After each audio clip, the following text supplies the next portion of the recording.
Good morning, everybody. Welcome back to Blockchain University. We are at session 4 in cohort 3 in San Francisco at the office of Price Waterhouse. Today we have Christopher Allen to present Bitcoin keys, addresses, and wallets. This afternoon we'll have a presentation on Ethereum, as well as a demonstration from Libra Tax. They'll show us their Libra API.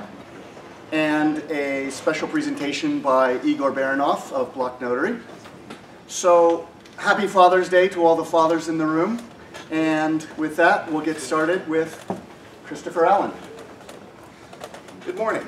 So, I wanted, yesterday we went into a little bit of code. Last week we were, diving into, transactions and things of that nature. But I'm going to actually pop back up a level to really talk about what is the state of the art in Bitcoin keys, addresses, and just how does this this part of the ecosystem work? And there are a lot of interesting opportunities in this space.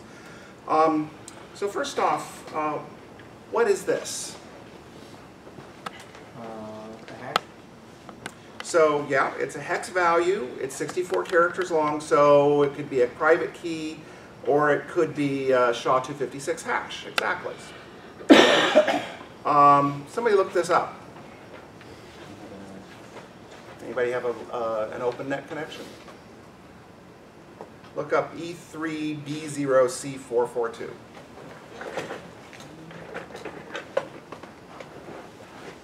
Test vectors for SHA-1, SHA-2, SHA-3. Yeah, okay, so what is this one? Is it vector on the graph?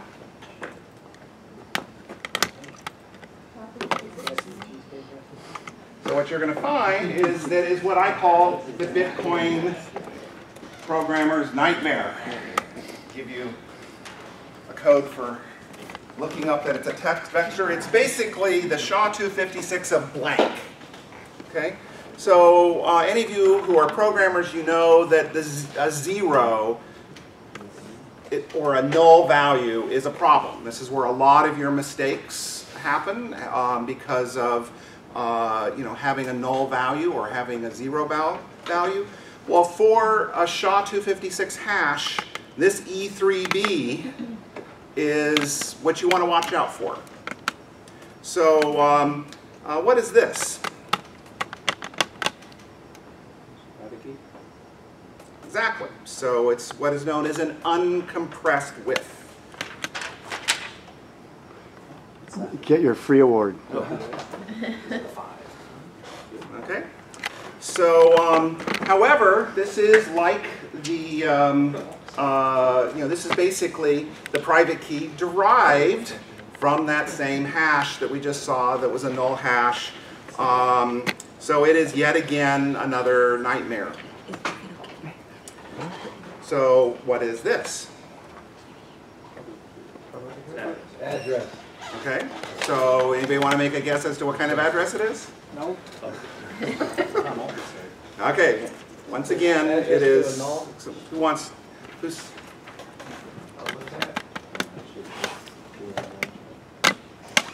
Okay. So again, no ambiguous numbers. It begins with a 1. It is a pay to public key hash Bitcoin address. This was the one that's generated from the brain wallet of blank. Okay? So, when we're looking at code, I regularly do debug statements and I look for E3B. I look out for 1HZ. I look for 5KY because those are all things that are examples of what's going to cause you problems in your code. So this is a common error. Over $1,600 have been lost. Just last month, somebody lost $67, and it was swept within minutes. This, I think, is an example of what it means when to have a bad hash, to have bad entropy. In this case, it's 0 entropy. But you'll find that for common passwords and things of that nature, there are basically machines that are out there that are constantly processing. And if you're using your daughter's name Amber as your passcode for generating a key, it will be swept in minutes, or at least sometime that day if it's a more sophisticated password. So, can you talk more about what is swept? Yeah, so sweeping is basically looking around for unspent transactions on known private keys, and then basically taking all the money off of it and sending it to your own. So, there are lots of different sweeping services out there. In fact, you can set up your own, I think, 3 or 4 of the server-based wallets. You can basically just give it a watch list, and it will watch to see if there's any money ever in them and sweep it off. Okay? So, basically, again, just to recap what's going on here is that, a random 256-bit private key is typically created, and then you're doing a base 58 to get the WIF, wallet import format is what that stands for. This 256 private key is making a 512 public key, which again is going through an operation to make a public key hash, which is the actual address. So if you've screwed up in any of these areas, in particular with the generating of that, you're gonna have some challenges. Okay, so what is this? Exactly. So who said testnet? You can give that one to somebody else once you've... Okay, so once again, it is of the null, and since I try to use the testnet as much as possible before I actually use any real Bitcoins, MX5, this is probably the one I recognize the most, and if I see MX5s or any of these other values, I know I potentially made a mistake. What is this? Nope. Good guess, though. You need to turn one back. Yeah. So this is a newer innovation in Bitcoin. Basically, it is a compressed WIF. And basically, they can start with L or K. So it's a private key for a Bitcoin account, but it's using a compressed value. But you look at it and you go, but wait a second, it's 1 character longer. How come it's compressed? And the reason why is that the public key that is generated for this, remember how we showed that graph before where a 256 becomes a 512 public key? Well, they have a way of making it so the public keys are 256. And since every transaction is going to have every outgoing transaction is going to have a public key in it, you're saving a little bit over 50% by having a compressed. So these days, people are, most of the wallets and people are preferring these compressed addresses. But if you're using old software or you're, doing stuff in JavaScript that's using, really simple code, it's going to generate the numeral 5 start prefix. Is that any less secure? No less secure. Basically, it's actually kind of funny. It's all elliptic curves are odd or even. So basically, the K and L says whether or not it's an odd one or even one, and then it's half. So it's a trick.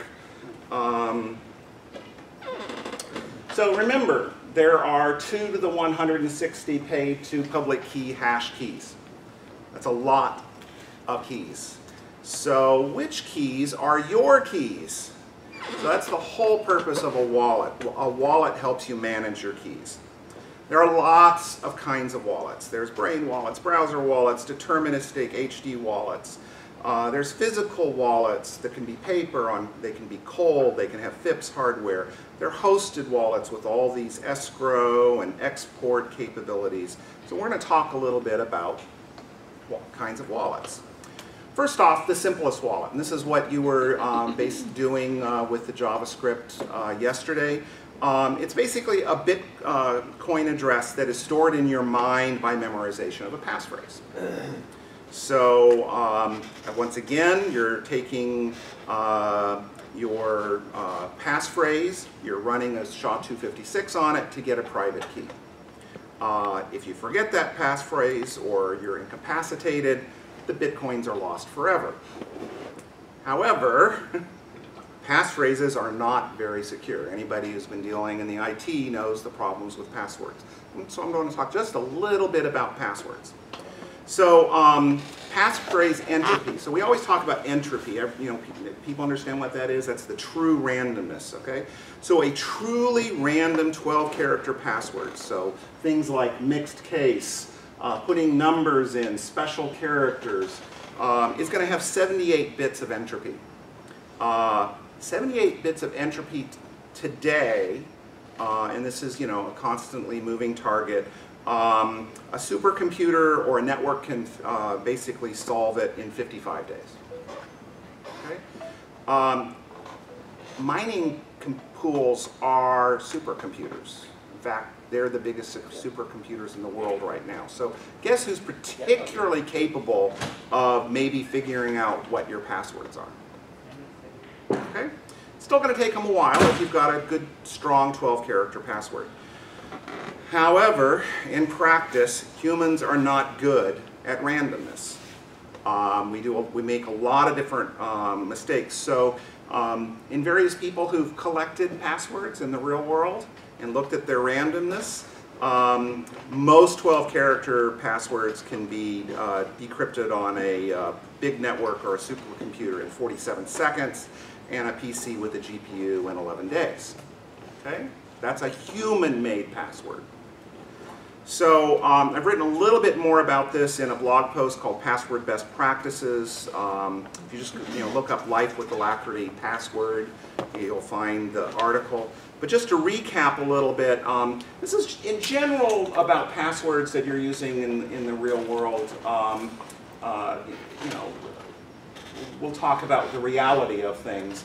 But in my particular case, I have two passwords. I have a non-secure password for all the weird places that I really don't care if somebody actually gets my password.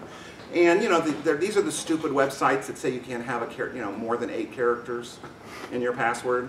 So I basically have a phrase. I compress it so it's not a real word anymore. I substitute other things. But in fact, this is the most important step. Okay? Is that I'm inserting something so that every one of my passwords is different. Okay? And why is that? Because even if you have a strong password, let's say you have a 24-character password, okay? So something that's around 100 bits of entropy, it's going to take a supercomputer years and years to do. Well, there's these things called honeypots. Somebody who basically fakes the website or whatever that's asking for that 24 characters, or it's a corrupted piece of hardware or a phone. They basically ask you for that password, you enter the password, and boom, they can use it in other places. That's kind of a honeypot system. But if you just change 1 or 2 letters in here based on every single one, now this isn't the formula that I use, but just say if you're using a Google site and an insecure Google site, you just add the second letter from Google. And if it was Apple, it would be a P. If it was whatever. This actually adds a significant amount of security because it means that they can't trivially figure out, oh, this 24 character, which one of those characters of those 24 is the one that you changed? Unless they collect multiple ones from you, but that's hard to do. For my financial things, I use a minimum of 12. Again,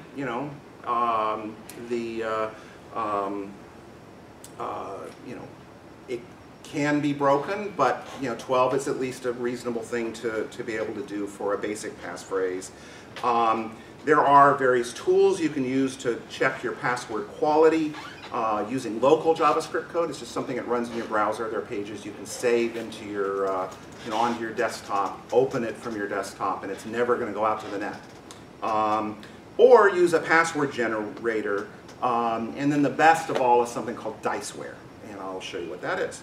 So this is a password checker.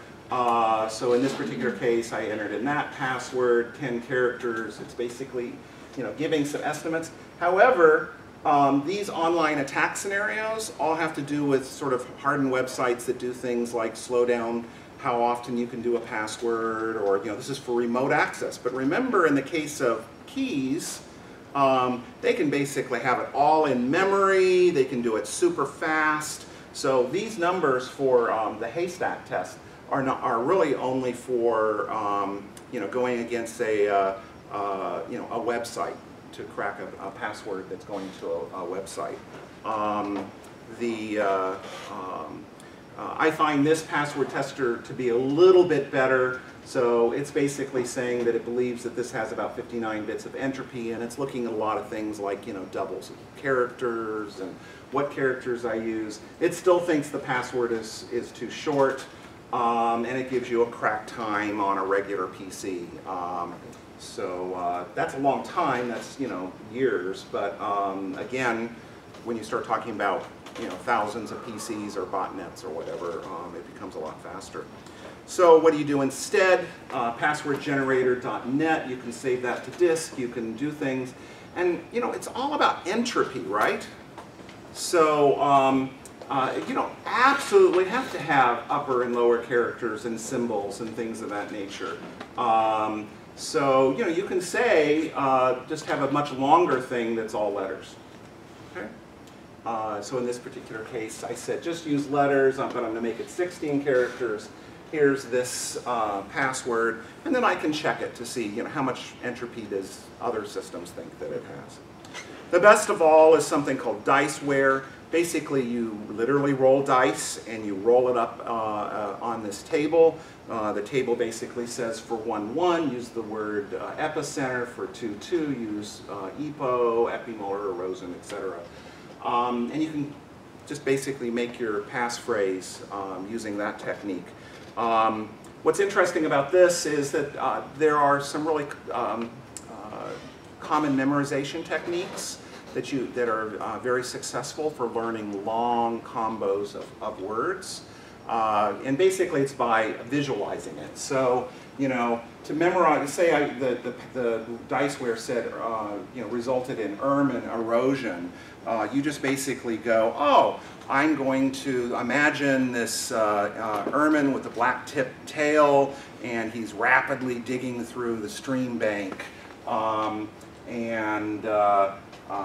So you can basically make visualizations for these types of things.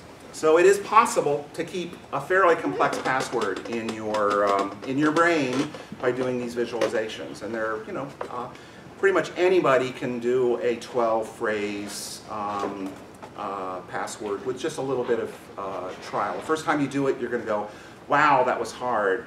But it's very eminently doable. Experts even do regular, this is how people memorize decks of cards, so like 52 cards and things of that nature. But 12 is actually doable. So there are a variety of different services out there that help with brain wallets. I really like this one. You can basically download the JavaScript, but you can also use GitHub to download it. It's all in JavaScript, and there's some really good code in there. So if you basically do git clone this GitHub, you'll get this entire thing. And let's just see if our net is still up.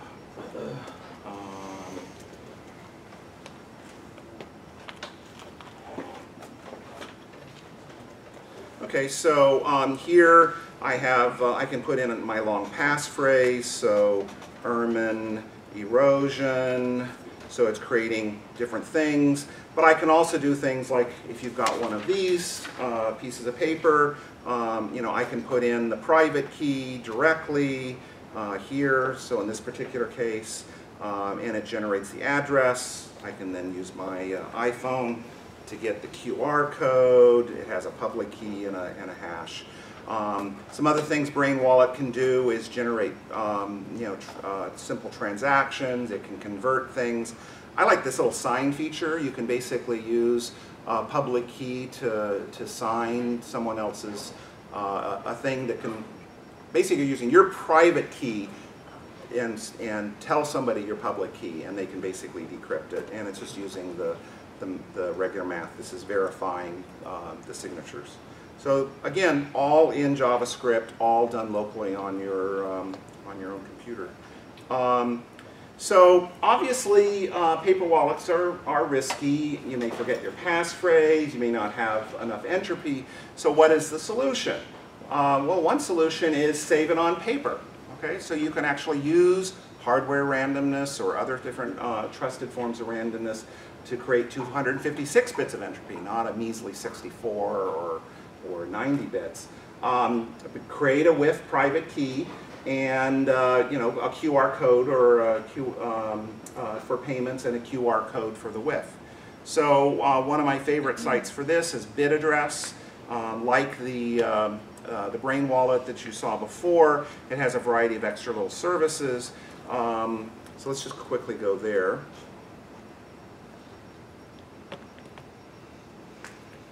So it's basically using browser randomness. I'm moving my cursor. I'm typing random characters. It's looking at how long in between typing and moving and how fast I move to generate randomness. And it's generated sufficient randomness at this point to generate this single wallet. I can now you know, use my iPhone wallet to take this secret key, private key, use this as my address to give to people. And I don't actually have to have this on the computer at all if I want. This is you may have seen this earlier. This is a Mycelium Entropy USB device. What it does is it creates a JPEG. So it has a hardware randomness on it. It creates a JPEG with no text in it. I mean, it is just dots. There are no, there are no. You could run it through an OCR, but what the most secure way is you take this to a photo printer and plug it into the photo printer. It uses the naming convention to basically say print this photograph, and boom, you now have something that's never been on the net that is a wallet. So this particular tool again has some other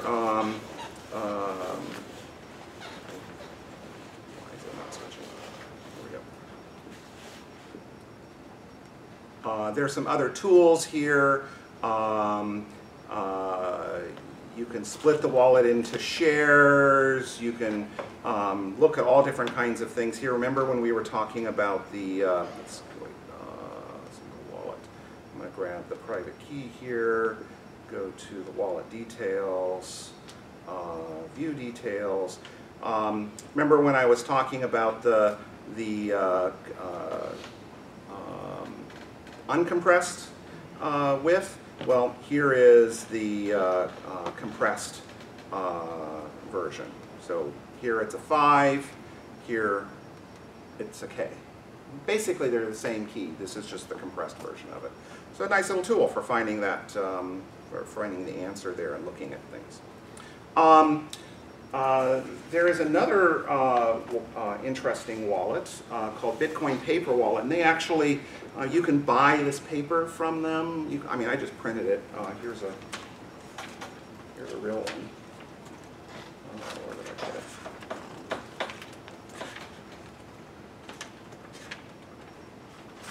There it is.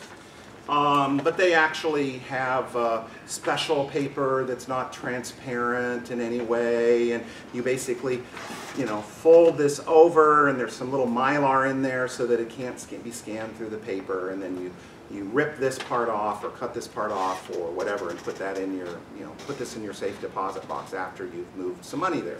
So this is a form of cold storage.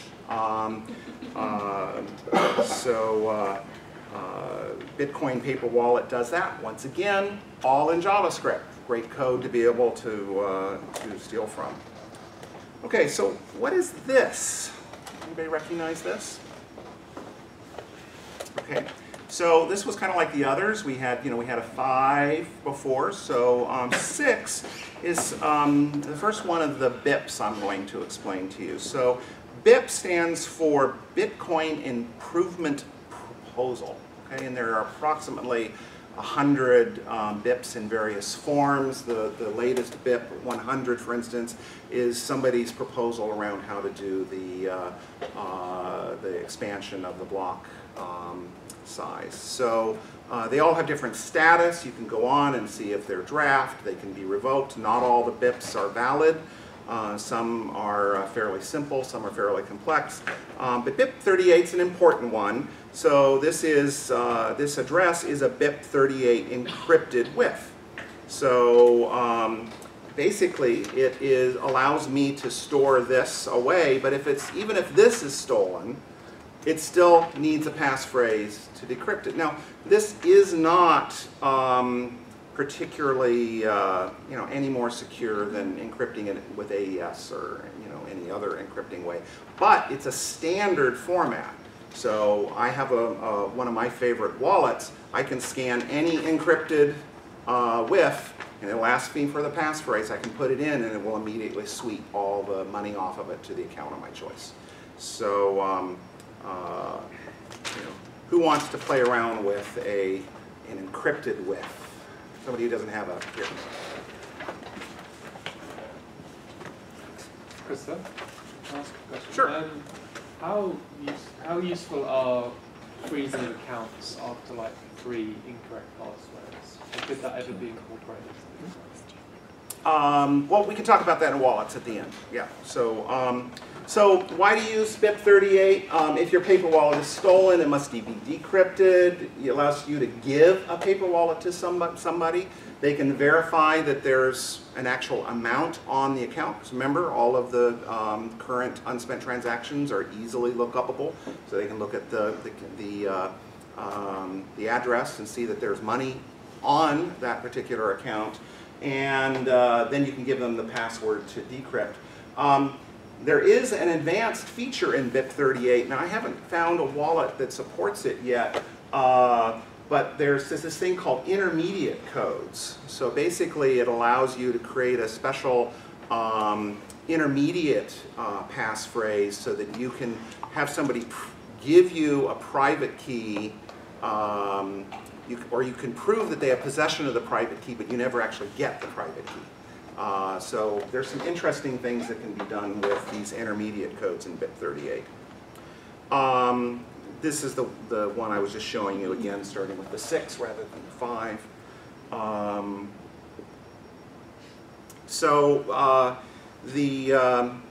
There is a JavaScript for this as well. So bit2factor is the website, and so I basically, I want you to give me an address. I generate the intermediate code. It generates the intermediate code.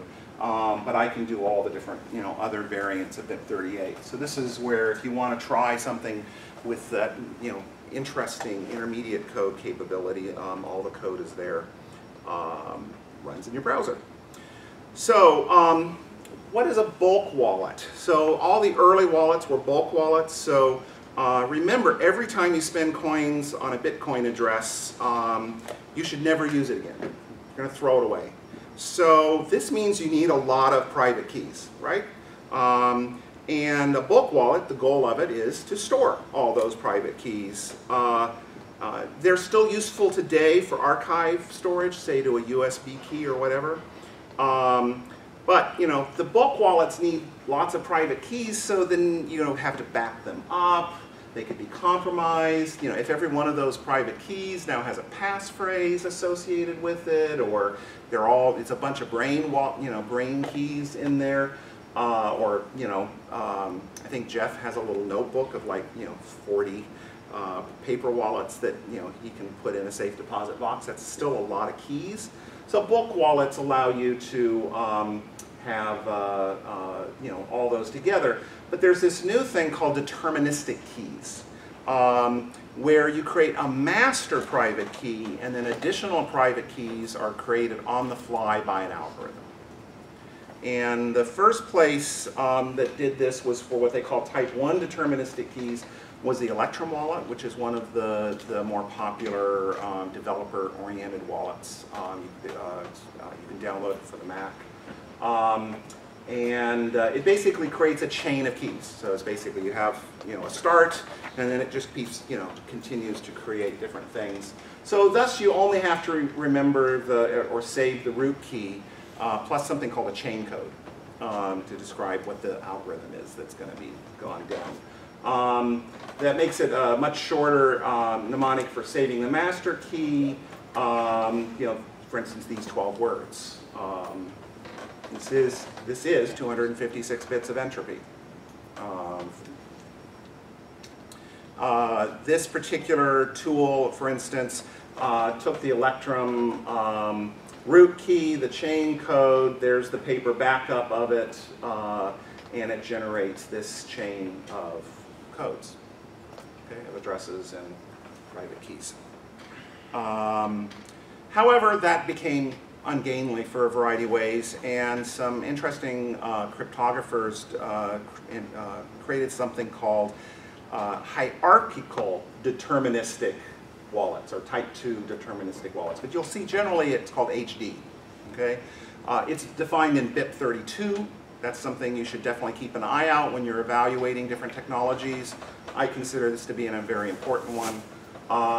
It basically creates a tree of master and child keys, which is an interesting capability because it allows you to create a private key that you can then give to someone else to do things on your behalf. So it is still, you have to be careful because with the right child private key and the master public key, someone can derive the public private master as well. So you have to be a little careful about what ones you give out. But again, here is what's in your wallet, and then basically say, you're a merchant and you need to be able to have transactions go in and out. Well, you don't want to give them this because if it's compromised on a server that's on a on a virtual machine somewhere. So instead, you put this on there, and then it in turn can generate other keys and etc. So there's some interesting delegation capabilities with the bit 32. So obviously with these master keys, they're a lot more than just a brain phrase for them. So moving a master key from one software wallet to another software wallet can be a challenge. So I've already run into a couple of situations where it gave me a master key and gave me these 12 words to use, and I tried putting it in another wallet, and it turns out they use a different set of words. Because it's actually this great big, it's kind of like diceware, except it's generated by the computer. Bit 39, immediately after 38, defines a 12, or in some cases a 24-word mnemonic for moving master keys. Basically, these can be either in the form of this type of code is actually generates the hex. Generates the binary for it. But bit 38 gives you a standard set of 12 words. So if you ever see these prefixes, xpriv or xpub, basically that is going to be a bit 39 mnemonic. Okay? And I think it's very important to be able to move keys from one technology to another. There is, again, a JavaScript that you can download, the mnemonic code converter. Here is the mnemonic filter system clean true install own carbon unique lim list clog bench, and I can create it you only have to remember one of these if you want to truly have it as a brain wallet, or you can just write this down on a post-it note, put it in a safe deposit box. But if you do want to remember it, this is memorizable because you can just make a little story. Imagine a little comic book in your head of this leads to this. The filter system, and I'm cleaning it, and it reveals some truth, which I install into my own carbon device, and you make a little story out of it. And the more visual you make it, and the more actually emotional you make it, you connect it to events, you can make that little 12-character thing into a memorizable thing. And I said do a 12-word version of it. bit 39s can also be encrypted with the passphrase. So it's like one more level of encryption. And there is the bit 32 root key that's generated from that. So, anybody have a BIP 39 wallet or an iPhone or an Android? So this is a BIP 32, and this is the BIP 39 for $3.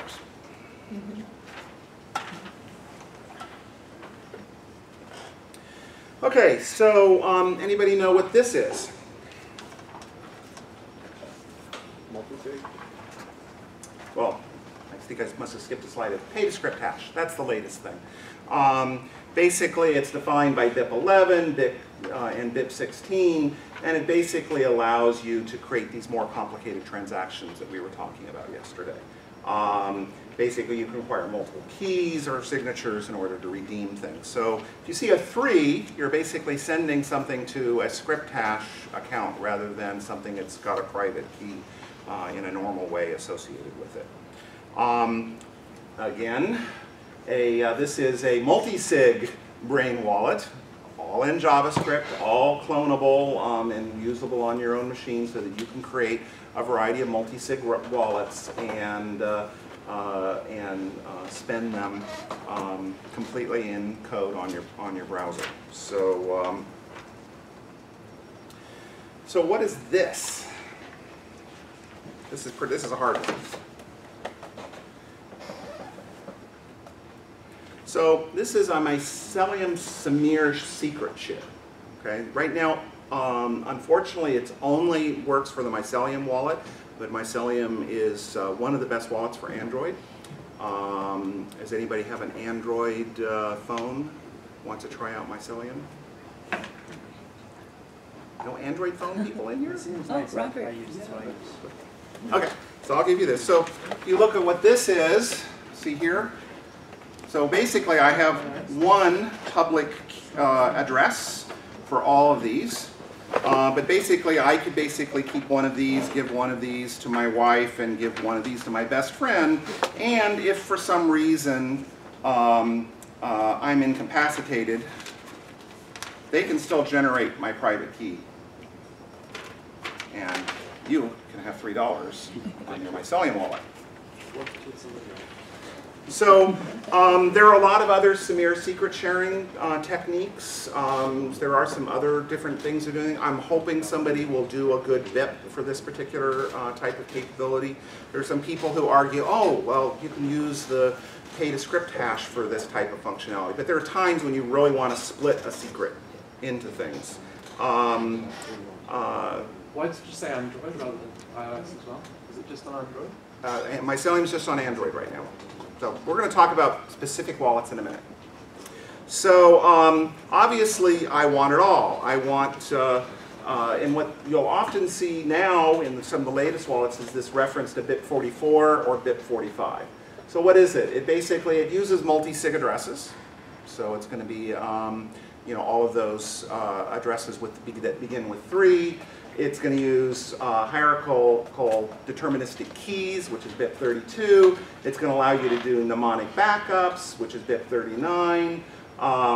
It's something called structured HD keys, which basically is a more deeply defined HD key. And then all of this combination allows you to support multiple accounts and different kinds of escrow and multi-sig all together in one place. So the wallets that support BIP 44 are Trezor, Coinomy, Mycelium, and Compass. Copay is the only BIP 45, and I'm trying to figure out, like, is there any, what's the story with it? It is approved, but as far as I know, I don't know anybody else who's currently doing a BIP 45 wallet. It appears to be the big difference is that it allows multiple currencies. So you can basically have a wallet that contains Litecoin and Dogecoin and all the others, whereas the BIP 44 is just for Bitcoin. Doesn't Coinomy do multiple? Yeah. I don't. I believe it does, but I don't believe it supports bit 44 for the other currencies. And the most classic example of this is you basically can have a server, like in the case of copay, where if it's small dollar amounts, it basically authorizes it immediately, but then it requires an additional authentication if you're going to do, say, over $1,000 or any point thing. So there's some things you can do where you can assign privileges with the multisig to a service. So again, to recap, public key hash is a 1, script hash is 3, public key uncompressed is a 5, private key compressed K or L, BIP32, XPriv, and XPub. They're all slightly different for testnet, and again, when you're playing around with all this stuff, you don't want to use real money, so because you're going to make one of those null hash bugs. I think didn't somebody actually have that happen? Yeah. So it actually happened to you on the very first day that you had one of these.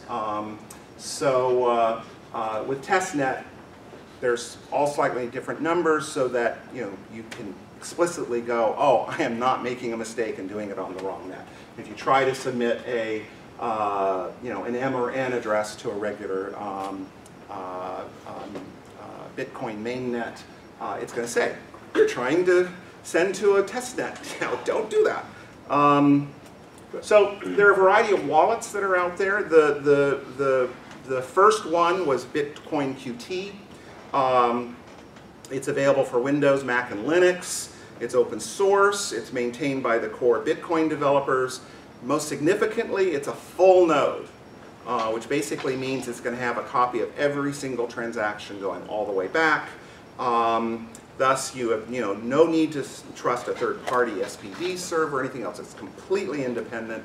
But obviously, a con is that it can take a few days to initially download and sync the blockchain. It's very clunky. It's for developers, and there are various things that allow you to do some of these, but it's difficult to do these more advanced BIPs with Bitcoin QT. So Armory basically attempted to sit on top of Bitcoin QT.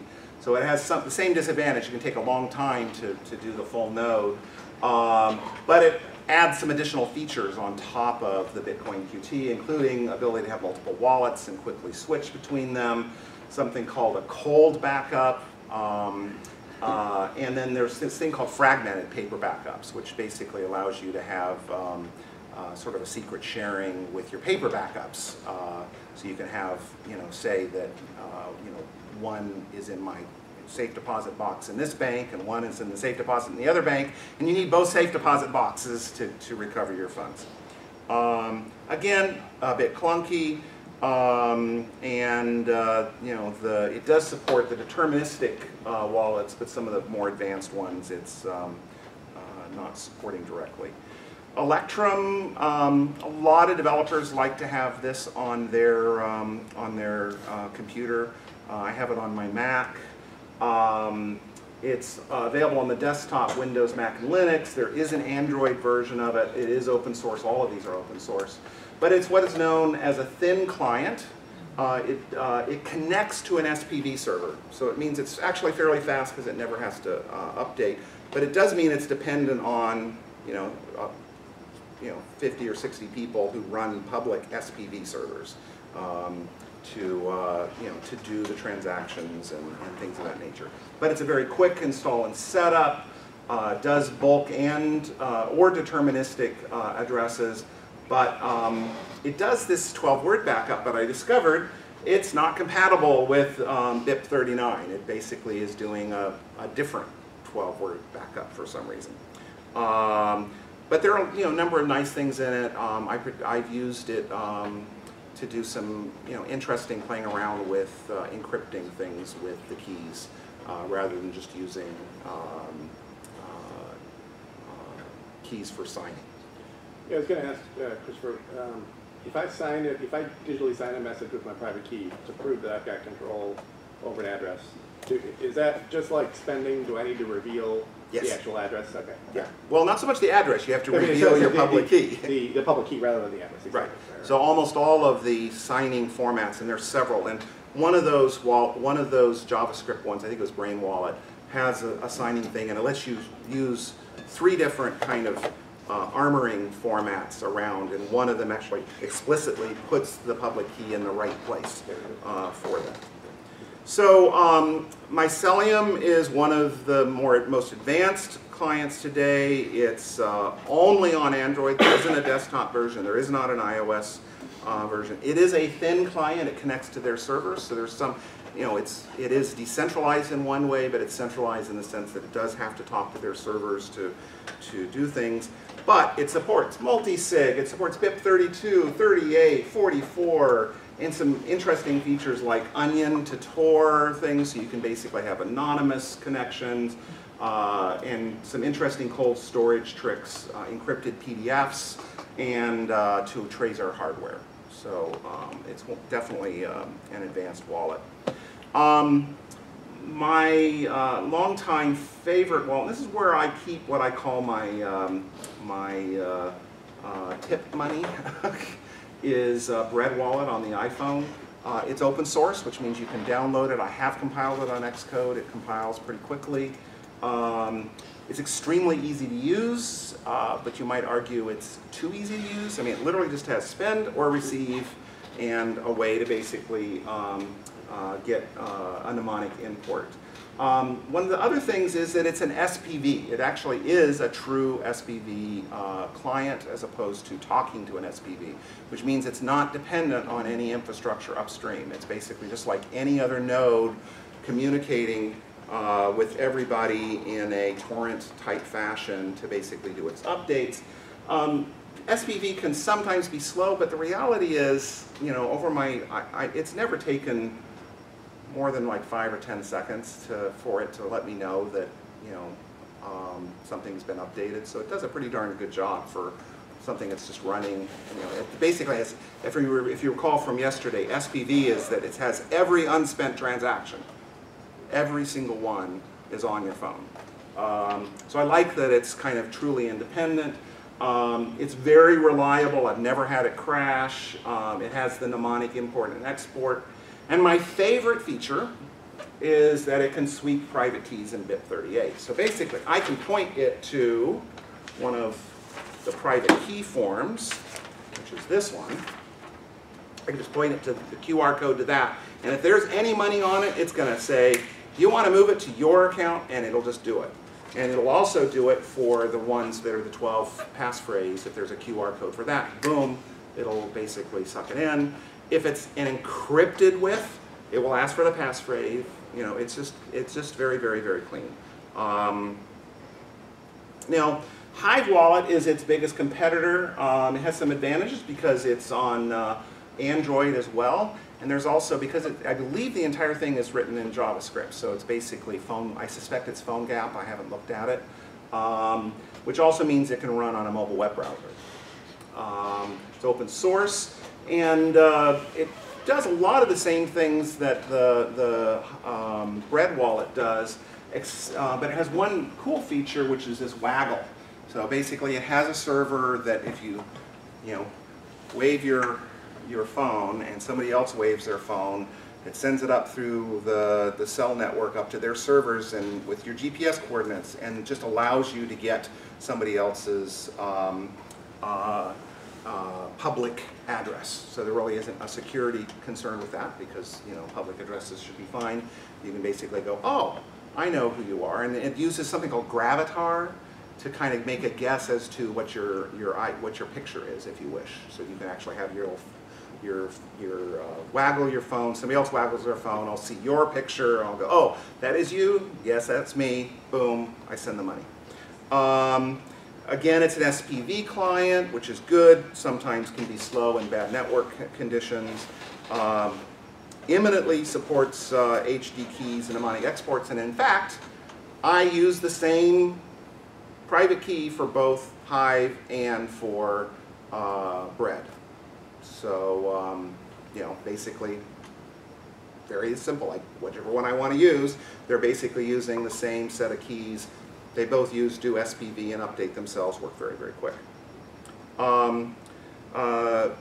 Bither is a new one that's come out. I was really intrigued because it had an Android version and it had this thing called this thing called a cold iPhone storage. So think of it as being a multi-sig where it's a phone that serves as your multi-sig secondary thing. So you have two iPhones, one that you can leave at home or any place where there's a net connection. However, it's been crashing when I import my BIP39, so it's just not as stable, but seems to be some interesting future there. So we've been talking about software wallets. These are hosted wallets. Coinbase is one of the more popular ones, in particular because it's also a Bitcoin exchange. So basically that means that you can directly trade dollar currencies and whatever into your wallet. It supports two-factor auth, so basically it's going to send you an SMS or use Google Auth every single time you do anything with it. It has APIs for services like LibreTax that you're going to be hearing this afternoon, and I'm still uncomfortable with it. It's completely hosted on the server, so you have to completely trust them. It has no hierarchical deterministic keys, so it's basically creating a bulk wallet with lots of different things, and doesn't support multi-sig, and there is no export. You can never get your keys directly from them.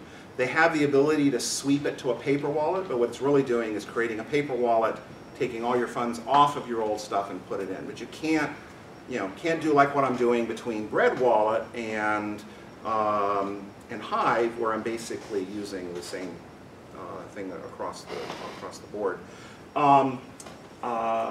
Blockchain Info is the most popular hosted wallet. It runs in JavaScript on browsers. It's free, but it does support a two-factor auth. By the way, does everybody know what a multiple-factor auth is? I hope so. So basically, it's just an additional way besides the password to confirm different things.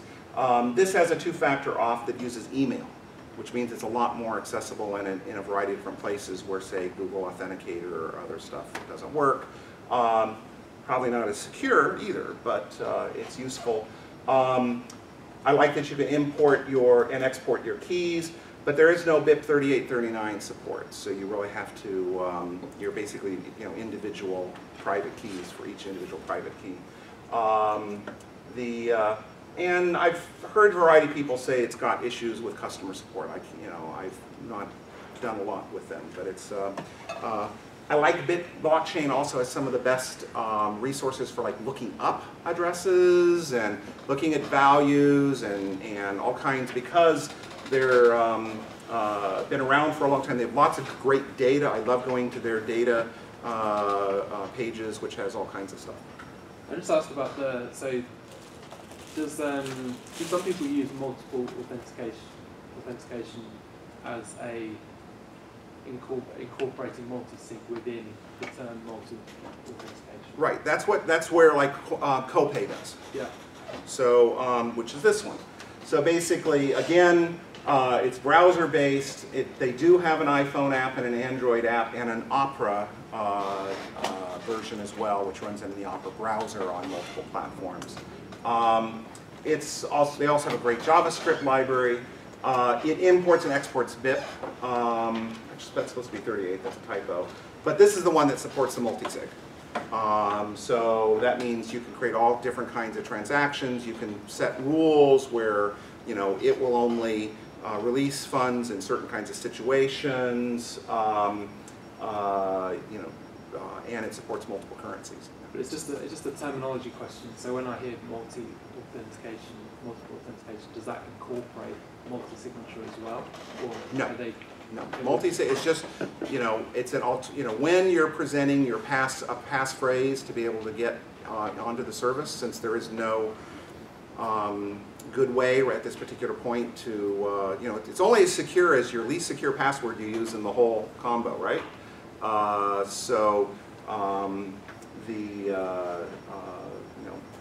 Multiple auth just basically is ensuring that you have physical possession of a piece of hardware.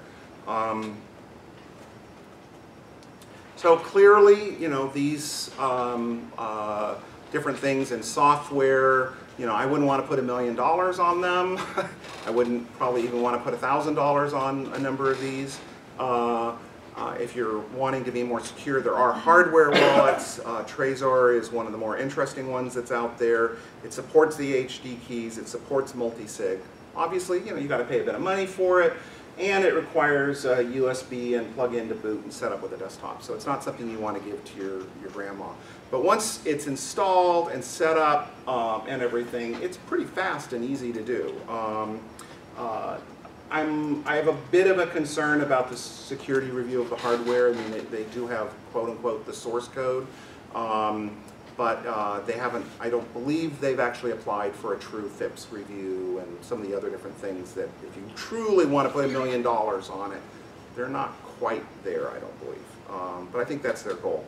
So there are obviously a lot of other wallets. The best comparison site that I found is this one. There are a couple I mentioned aren't on there, but it's a good site. And then there's actually walkthroughs through the various features of a lot of different wallets at ExpressCoin.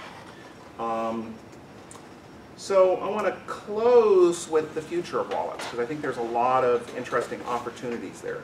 Obviously, we could really use some easier use. I mean, I think, again, bread so far is the easiest, but, it's kind of hard to, QR codes are kind of cool, but they're also a pain in the ass at other times. In fact, I have there's this weird Macintosh app that scans your screen looking for a QR code and will put the QR code on your clipboard. Because at times I want my own Mac to do the QR code of something that's on my own Mac. But of course, that's an interesting security violation because it's looking at the bitmap of your screen and looking for a QR code. So it's kind of showing, the limitations there. So there are different people that are doing things. There's 3 or 4 people that are trying to map email addresses to Bitcoin addresses. In fact, one of the last cohort had a demo of doing that with OpReturn to register your email addresses. Clearly, multi-currency, altcoins currently, but also sidechains as those evolve. Instant currency exchange, so that there basically is no fluctuation risk with Bitcoin.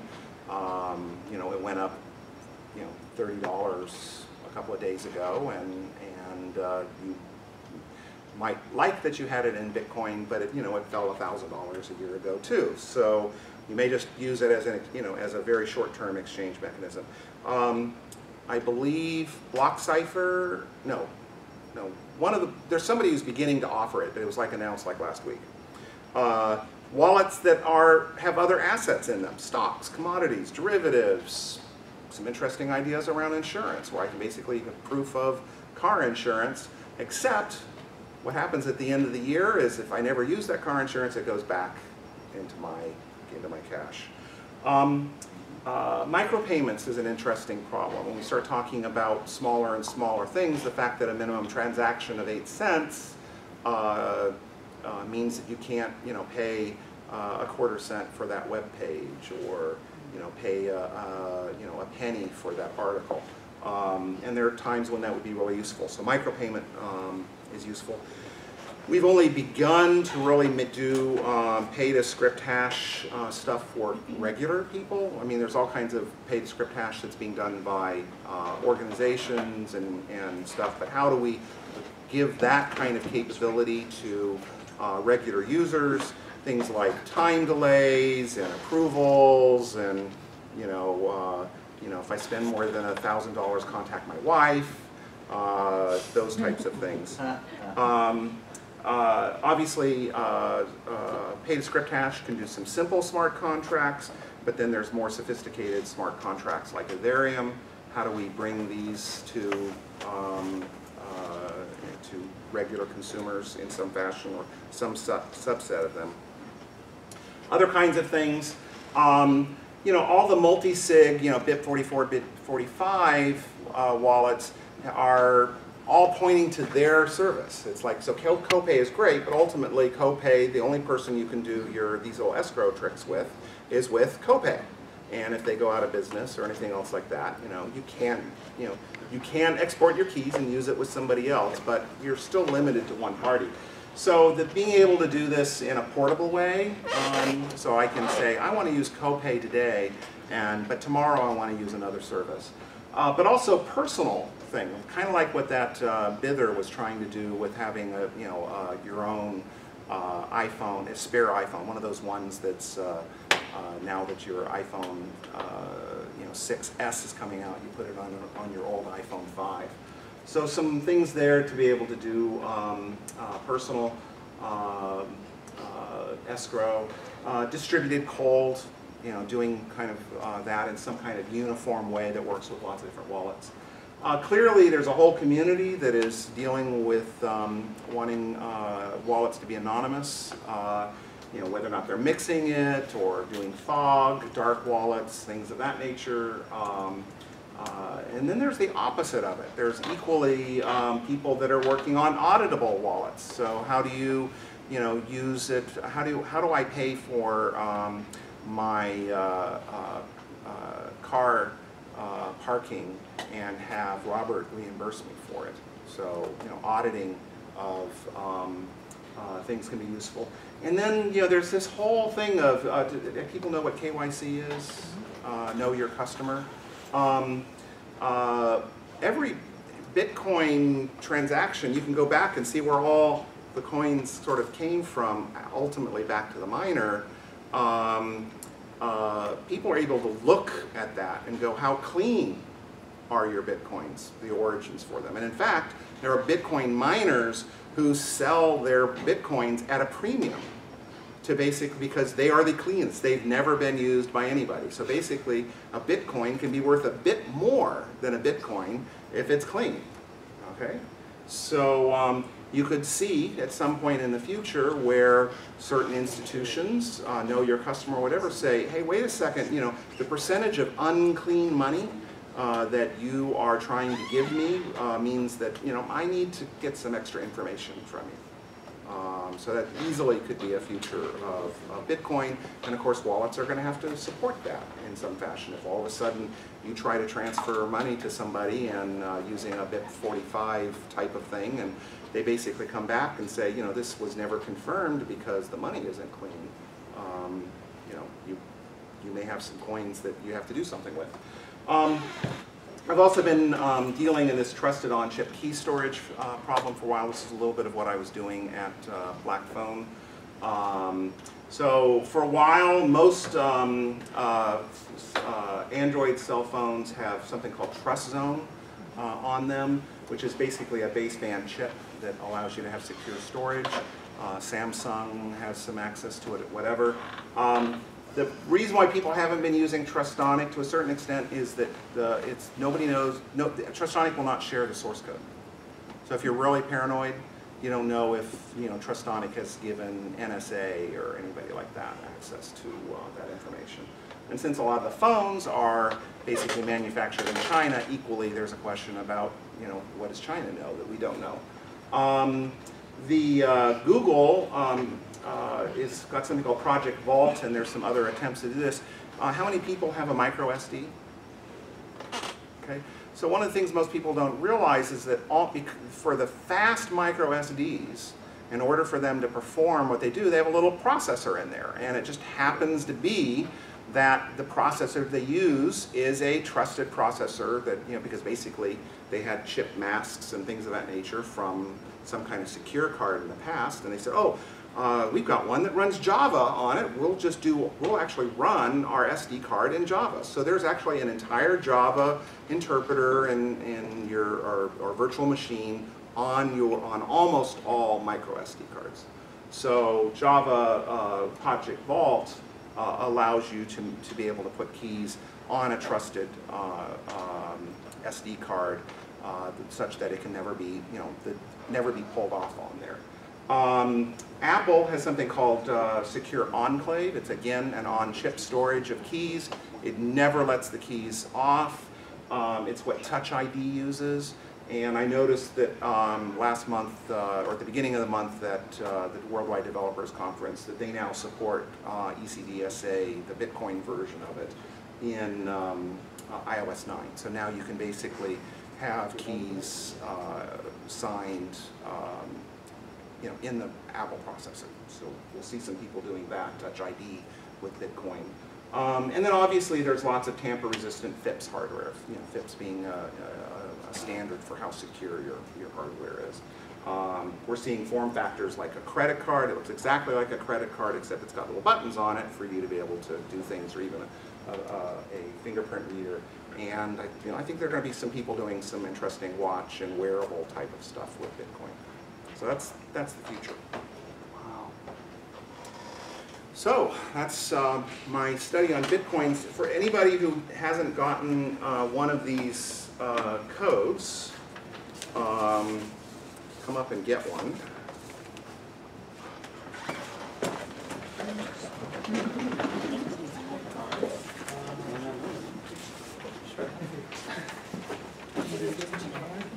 Yep. Can I go? Yeah, go. Okay, so anybody who didn't get one so far, we can play around with using Waggle, or we'll do some QR codes. We're going to do this after the break. I just want to make sure you have the codes. In fact, we'll go to the break and we'll do some questions after the break. Let's give it up for Christopher Allen for a great presentation.